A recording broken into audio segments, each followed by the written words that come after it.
오늘은 파이썬 두 번째 시간이고요. 자, 파이썬에서 가장 기초적인 작업인 파일 다루기를 한번 해보겠습니다. 자, 파일 다루기는 왜 중요하냐면 우리가 데이터를 가져오고 그리고 그거를 해서 사용해서 분석을 하고 이런 작업을 하기 위해서는 그 파일이 무엇인지 알아야 되고 어디에 저장되어 있는지도 알아야겠죠. 그리고 그걸 불러오는 그런 코드도 알아야겠고요. 그걸 가져와서 사용하는 방법도 다 배워야 됩니다. 자, 그래서 그 작업들을 오늘 한번 해볼 건데요. 먼저 이 파일이라는 게 왜 파이썬에서 그렇게 중요하고 불러와야 되느냐? 자, 그걸 먼저 알아보도록 하겠습니다. 자, 파일을 다뤄야 되는 이유는 뭐냐면요. 이 파일이 프로그램 파이썬 자체가 이제 작동을 하는 동안에는 이 변수라는 걸 사용해서 어떤 저장 창고를 만들어서 거기다가 파일을 넣어놓고 그거를 이용할 수는 있는데, 자, 그렇게 되게 되면 문제가 이 프로그램이 꺼지게 됐을 때 이 변수도 같이 사라집니다. 그래서 이거를 계속해서 유지하고 계속해서 어딘가에 저장해 두고 싶을 때 이 파일이라는 걸로 만들어서 두게 돼요.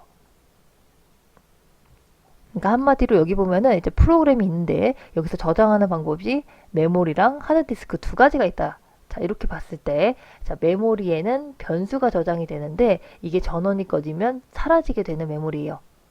자, 근데 하드디스크에다가 파일 형태로 저장을 하게 되면은 전원이 꺼지더라도 데이터가 보존이 돼서 다음에 켰을 때도 다시 사용을 할 수가 있습니다.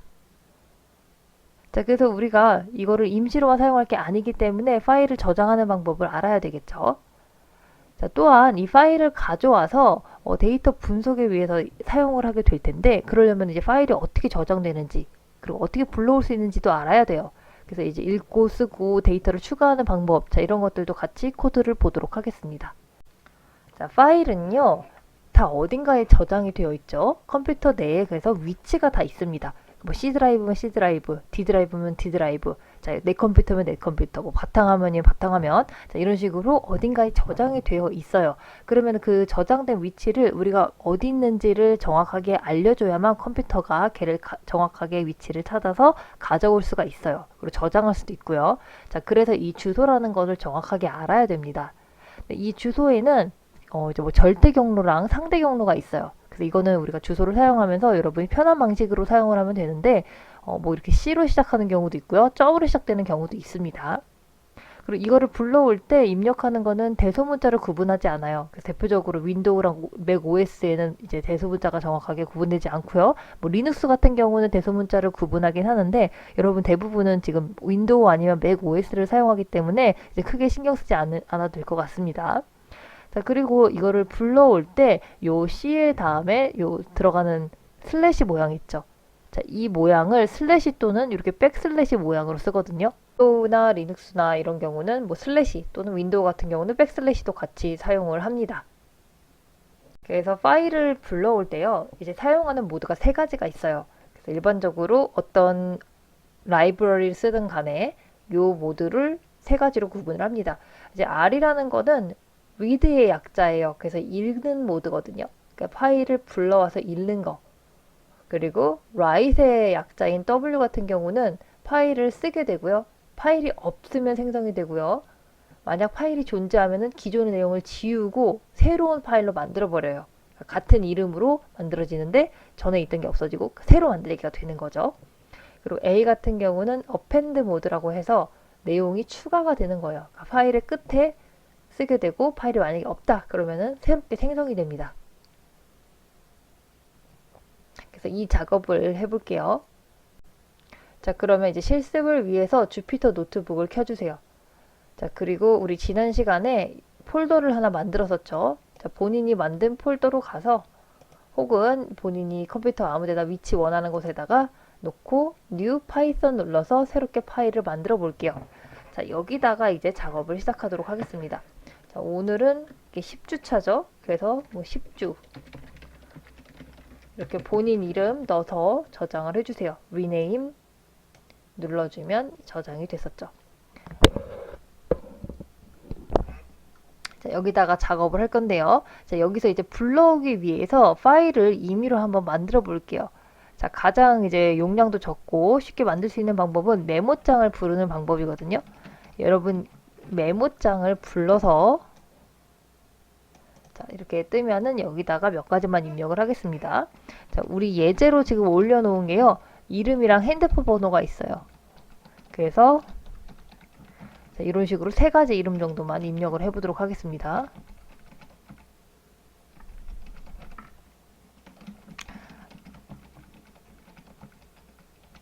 자, 이렇게 입력을 할게요. 자, 그럼 이제 파일을 저장을 하겠습니다. 파일 누르고요. 저장으로 가서 자, 임의의 위치에다가 저장을 하거나 아니면 자, 우리 C에서 사용자 뭐 자기 이름 해서 전에 제가 파이썬 주피터 노트북 저장되어 있는 경로 찾아 놓으라고 이야기한 데 있죠. 자, 거기를 찾아가서 강의 파이썬이라고 제가 만들어 놓은 폴더가 있습니다. 자, 여기다가 practice라고 저장을 해볼게요. 그리고 저장. 이 경로는 여러분이 당연히 이제 잘 파악을 해둬야 되고요. 혹시 경로가 지금 잘 안 보인다 그런 친구들은 임의로 어느 곳에다가 저장을 하고 자, 강의 파이썬이라는 이 폴더, 여러분이 만든 폴더 있죠? 저랑 이름이 물론 같지 않겠죠? 그 폴더로 가서 이 업로드를 누른 다음에 그 폴더를 찾아가지고 파일을 찾아서 놓고 열기 누른 다음에 여기서 업로드 눌러주면은 여기 파일이 올라가요. 그래서 본인이 방금 제가 말한 두 가지 방법 중에 하나를 채택을 해서 이렇게 파일을 올리면은 여기 practice.txt라는 게 올라와 있습니다. 자, 이거 눌러보면요. 이 데이터 내용이 들어있어요. 이거를 불러다가 사용을 할 거예요.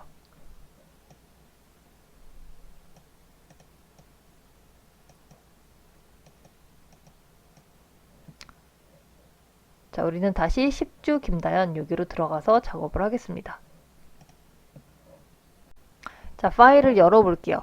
자, 파일을 제가 infile이라는 변수를 만들어서 여기다가 이제 저장을 해서 사용을 할 거예요. 이제 파일을 단순히 이제 불러오는 게 아니라 앞으로 사용할 때는 infile이라는 이름에다가 저장을 해서 얘만 쓰면은 파일이 자동으로 불러오도록 자, 이렇게 만들어 볼 거예요.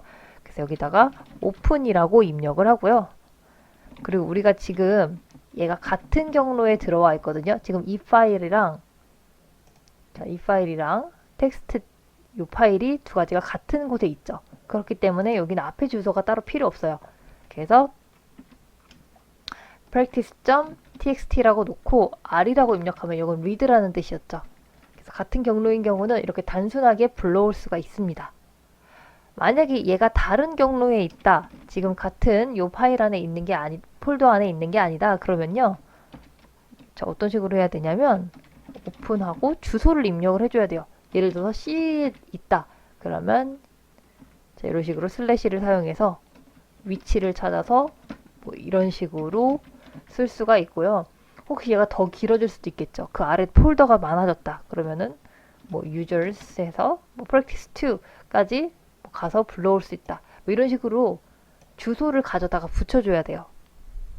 뭐 바탕화면에 있다 그러면은 뭐 데스크탑 자, 뭐 이런 식으로 불러줄 수가 있습니다. 자, 일단 얘는 가상의 경로이기 때문에 지금 얘를 작동해도 얘를 엔터 쳐도 실행이 안 될 거예요. 얘는 그냥 지워주고요. 위에 것만 실행을 시킬게요.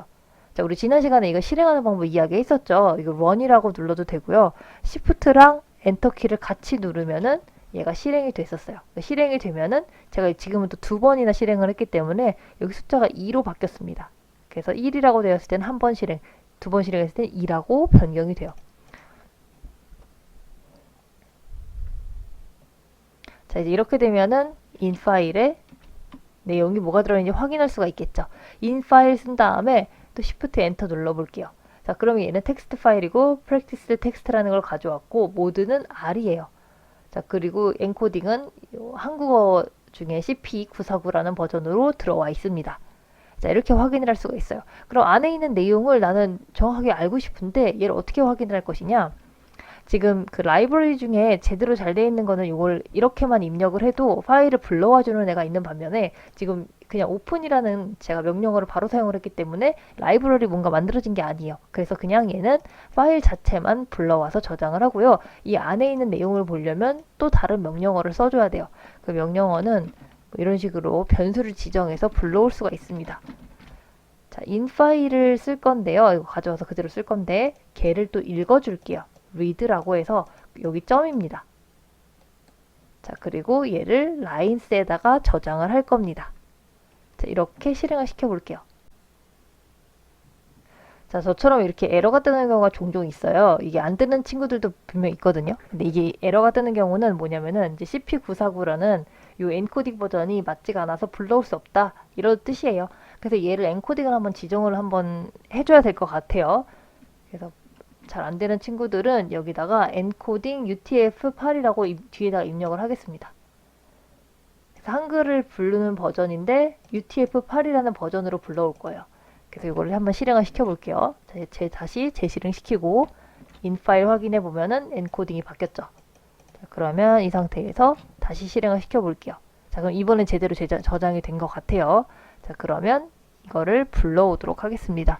우리 프린트라고 쓸 거고요. 라인스라고 입력을 해볼게요. 자, 그러면은 안에 들어있는 내용이 그대로 불러와집니다. 자, 이번에는 쓰기 모드를 활용해 보겠습니다. 자, 읽기 모드는 R이었고요. 쓰기 모드는 W였어요. write의 약자였죠. 그래서 얘는 제가 내보낼 거기 때문에 out file이라는 변수를 지정을 해볼게요. 자, 그리고 자, 파일명을 practice라고 지을 거고요. 확장자는 텍스트예요. 그리고 뒤에는 W로 버전을 설정을 하겠습니다. 자, 이렇게 입력을 했을 때 어떻게 되나 볼까요? 자, 이렇게 입력을 했죠? 자, practice.txt라는 게 지금 이름이 이미 변경이 됐어요.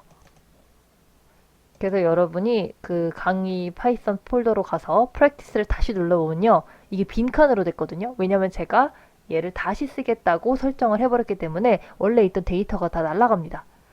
자, 그 상태에서 내용을 지정해 줄 수가 있어요. 뭐라고 넣을 거냐면요. out file write이라고 놓고 새로운 이름을 넣어볼게요. 이것도 뭐 번호 아무렇게나 지정을 한번 해볼게요.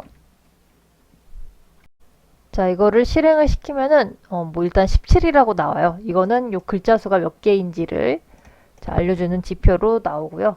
자, 이거를 복사에다가 비슷한 거를 또 입력을 해볼게요. 뭐 3개 정도만 입력을 해보겠습니다. 번호 랜덤으로 또 막 지정을 하고요. 자, 같은 방식으로 하나만 더 써볼게요.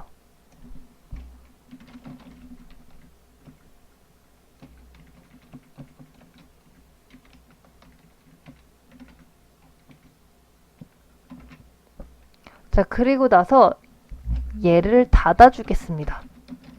자, 입력을 다 끝냈으면은 얘를 닫는다는 명령어를 하나 넣어줘야 돼요. 자, 그럼 이거의 확인은 우리 폴더 저장한 곳에 가서 이 파일을 열어보도록 하겠습니다. 자, 프랙티스를 다시 열어보면요. 자, 우리 이름 저장했던 거를 이제 얘는 빈칸을 제가 따로 지정을 하지 않았기 때문에 그냥 데이터가 쭉 들어가요. 그래서 3가지의 내용이 들어간 걸 확인할 수가 있습니다. 자, 이번에는 뒤에다가 A 버전을 사용해 보도록 하겠습니다. append를 사용을 해볼게요. 자, out 파일이라는 이름 그대로 써볼 거고요. 오픈해서 practice 텍스트의 A 버전으로 접근을 해보도록 하겠습니다. 자, 그러면은 이제 실행을 시키고요. out 파일에 write이라고 쓰는데 번호를 추가를 해볼게요. 뭐 이런 식으로 번호 또 추가하고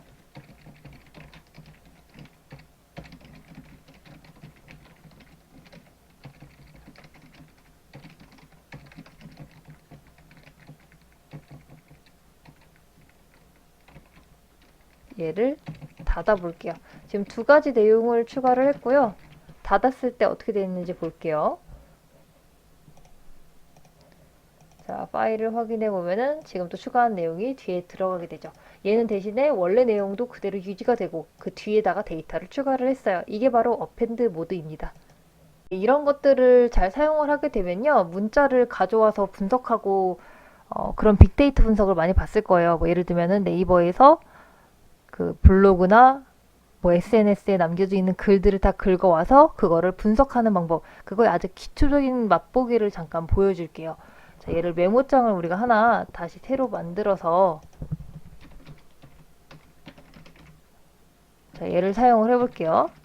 지금 제가 예제로 슬라이드에 올려놓았는데 그 영어 속담을 한번 사용해 보도록 하겠습니다. 아무래도 영어를 좀 더 분석하는데 좀 파이썬이 더 유용하기 때문에 영어로 속담들을 작성을 해 볼게요. 영어 보면은 다 좀 들어본 것들이죠. 뭐 이거는 시작이 반이다. 뭐 이런 것도 있고, 나쁜 뉴스는 자 멀리 간다. 뭐 이런 내용도 있고요.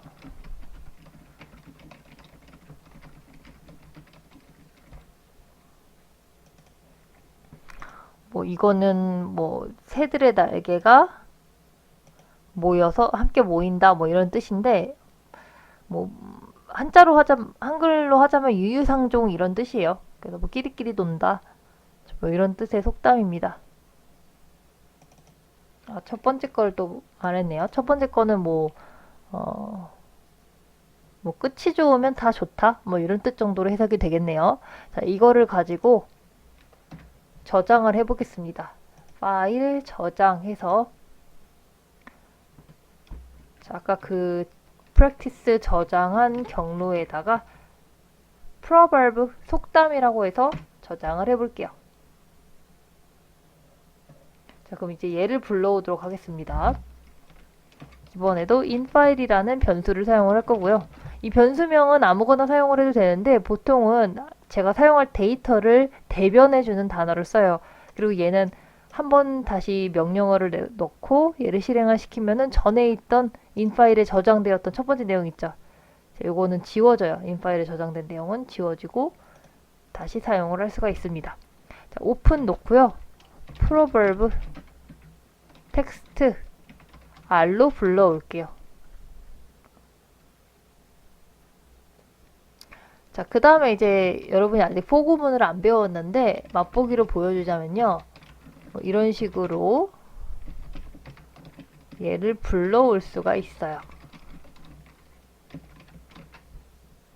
자, 이 명령어는 라인을 번갈아 가면서 하나씩 불러올 건데 그거를 한 줄 한 줄씩 찢어서 불러오겠다. 뭐 이런 뜻 정도가 됩니다. 근데 이거는 어떤 식으로 코드가 사용이 될 수 있구나. 이걸 한번 보세요. 그래서 이렇게 입력을 하면은 속담들을 쭉 다 불러오고요. 얘를 이제 분리를 할 수가 있어요. 자, 이거는 불러왔고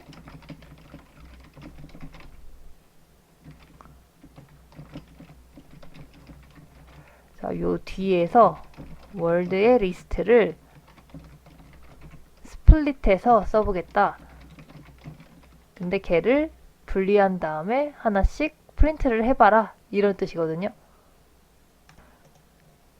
근데 얘가 또 이게 한 번에 안 불러오면 같이 안 불러지는 경우가 있어서 이걸 같이 명령어에다가 넣어볼게요. 불러온 다음에 얘를 명령어를 넣어주면은 자, 아까처럼 문장에 출력이 되는데 이렇게 분리가 되죠.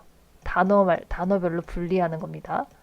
그래서 보통 이런 거 블로그 검색 같은 거 쭉 할 때, 뭐 SNS 검색 같은 거 할 때 사람들이 어떤 표현을 자주 쓰더라, 어떤 단어가 자주 나왔거나 이런 걸 알려면은 단어들을 다 분리해야 되잖아요. 그래서 이런 식으로도 사용을 합니다. 이걸 스플릿 과정이라고 이야기를 해요. 그래서 다 분리를 하고 분리한 거를 또 이렇게 좀 문장 형태가 아니라 아예 단어 형태로 프린트하고 싶다 그러면요. 요것도 그대로 또 가져와서 써볼게요. 이거를 또 가져다가 쓸 건데 변형을 하겠습니다. rstrip 해서 스플릿을 살 건데 그 다음에는 그거를 하나하나 프린트를 시켜볼게요. 자, 이런 식으로 for 구문을 중첩해서 사용을 할 수도 있고요. 그 다음에 파일 닫아주기 까지 해보겠습니다. 자, 이러면은 단어가 하나하나씩 출력이 돼요. 자, 이게 우리 눈에는 뭐 문장, 단어 분리 이런 게 큰 차이가 없어 보이지만 나중에 얘를 분석할 때는 이 문장으로 된 거 분석이랑 단어 하나하나로 된 거랑 아예 단어로만 구성이 된 거. 자, 이런 식의 데이터가 다 다르게 취급이 되거든요. 그래서 이거 분리하는 작업도 굉장히 중요한 작업 중에 하나예요. 그러니까 이런 식으로 또 사용을 할 수 있다를 여기서 알아두시면 됩니다.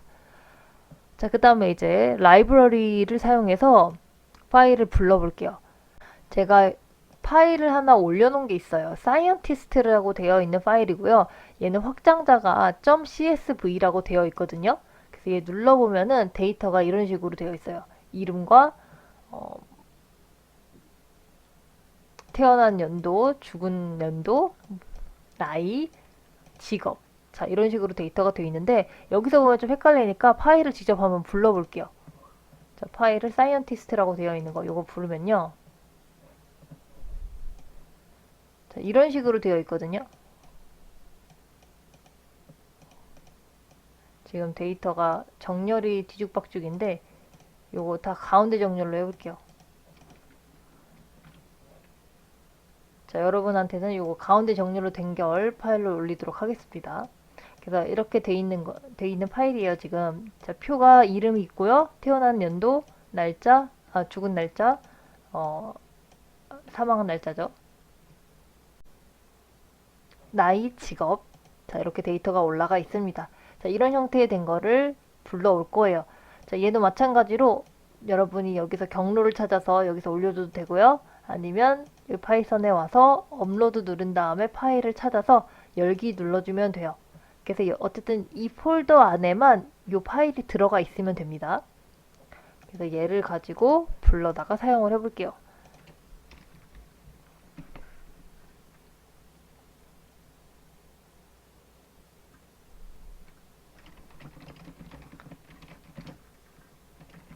자, 판다스를 사용을 할 거거든요. 자, 우리 판다스를 드디어 이제 불러보도록 하겠습니다. 얘는 import 판다스고요. 얘를 pd라고 앞으로 지칭해서 사용을 할 거예요. 그래서 이렇게 입력을 한 다음에 scientist였죠.